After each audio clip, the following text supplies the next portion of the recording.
अस्सलाम वालेकुम। Chapter number 15 land and embryology digestive system development. इसकी मैं आपको मार्किंग कराती हूँ, ठीक है।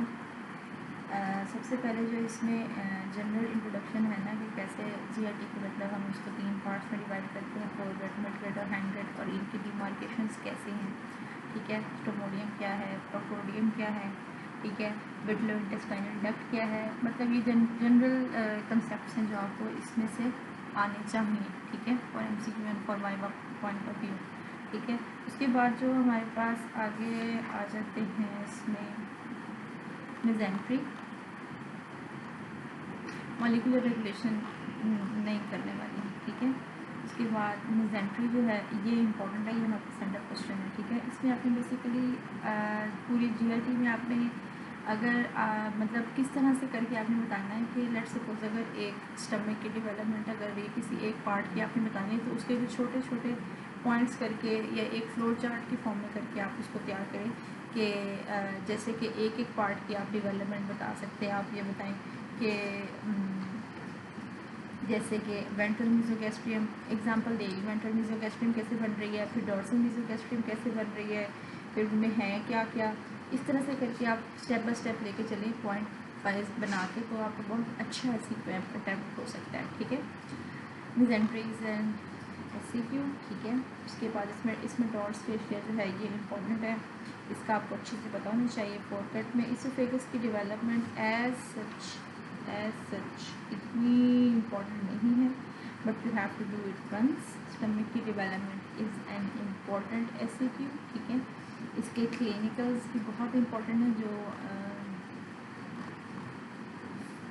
इसोफेगस और स्टमक दोनों की जो क्लिनिकल्स है ना ये इम्पॉर्टेंट है, ठीक है। इसोफेजियल एट्रीजिया और ये ना डिफरेंशियल डायग्नोसिस में आते हैं, एक ये इसोफेजियल एट्रीजिया, इसोफेजियल फिस्टुला, और ये आगे जो है ना आइलियल डायवर्टिकुलम इस तरह और ड्यूडिनल एट्रीजिया, ये सारे जो है ना मतलब इनके ना क्लिनिकल प्रेजेंटेशन किस तरह से करके आ रही होती है कि फीडिंग में प्रॉब्लम आ रही होती है बेबी के, तो इसको आपने इस तरह इन सब के आपने इस तरह से सिम्टम्स करके सिम्टम वाइज करके तैयार करना है कि अगर एमसीक्यू में या किसी भी क्लिनिकल में अगर आ रहा है तो आप जो है ना डिफरेंशियल डायग्नोसिस इनका कर सकें, ठीक है।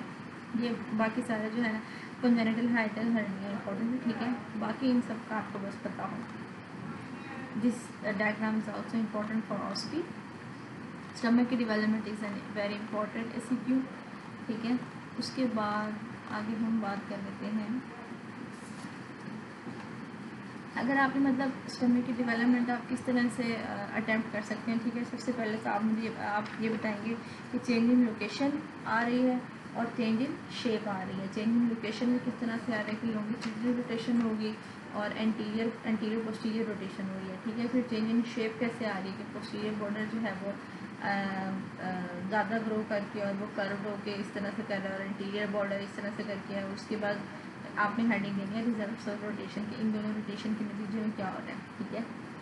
और उसके बाद आपने चेंज इन मेजेंट्रीज बताना है कि उस रोटेशन की वजह से मेजेंट्रीज में किस तरह से चेंज आ रही है। फिर आगे उसमें आपने सारे मतलब मोमेंटम और ये जो स्प्लीनिक लिगामेंट्स, लीनोरिनल और गैस्ट्रोस्प्लीनिक लिगामेंट्स, इनका आपने बताना है, ठीक है। और ऐसे करके आप मतलब एक अच्छा जो है वो एससीक्यू अटेम्प्ट कर सकते हैं, ठीक है। इसके बाद अब हम बात कर लेते हैं, ये सारा जो है वही है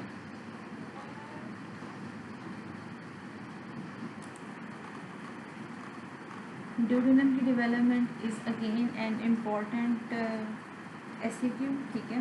लीवर एंड गॉल ब्लैडर की development is also an important, pyloric stenosis, ये सारे इसके जो क्लिनिकल्स हैं ना इस चैप्टर के वो इम्पॉर्टेंट हैं, ठीक है। उसके बाद आपने इसमें एक पॉइंट मैं आपको ऐसे बता दूं कि जीआईटी में ना आपने इनकी इस तरह से बहुत ध्यान रख के याद करना है कि किस पार्ट की कौन सी ब्लड सप्लाई है। ये आपको यहाँ पे भी हेल्प देगा और ग्रॉस एनाटॉमी में भी। It is an important point. उसके बाद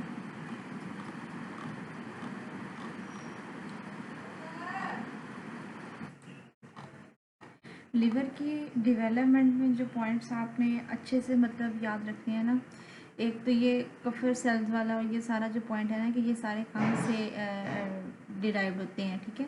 सेप्टम ट्रांसवर्सम वाला हो गया, फैल्सिफॉर्म लिगामेंट हो गया, ठीक है, बेयर एरिया ऑफ लिवर, ये इंपॉर्टेंट पॉइंट्स हैं, इनका आपको अच्छे से पता होना चाहिए, ठीक है। उसके बाद मॉलिक्यूलर रेगुलेशन नहीं करनी आगे।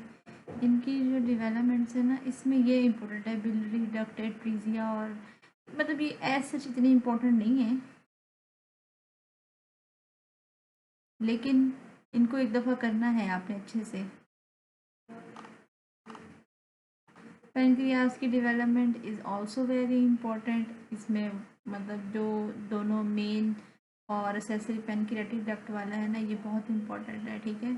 सेंटरिनी और विरसम, ये इम्पोर्टेंट है बहुत। और किस तरह से आगे जाके ये डक्ट्स ओपन हो रही है वो भी इम्पोर्टेंट है, ठीक है। उसके बाद हम बात कर लेते हैं इसकी abnormalities. Annular pancreas is important.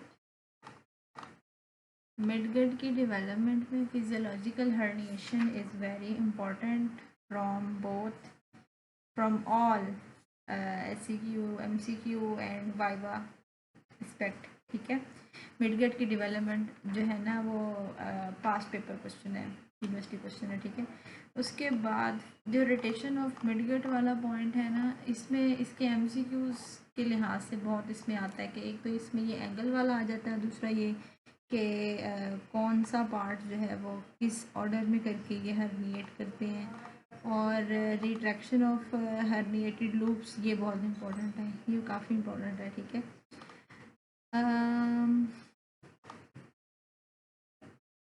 Mesenteries of the intestinal loops, इसमें आपको ये मतलब मिजेंट्री प्रॉपर और जो है ना ये ग्रॉस के पॉइंट ऑफ व्यू से ज़्यादा इंपॉर्टेंट है, ये यहाँ इतने इंपॉर्टेंट नहीं है, ठीक है।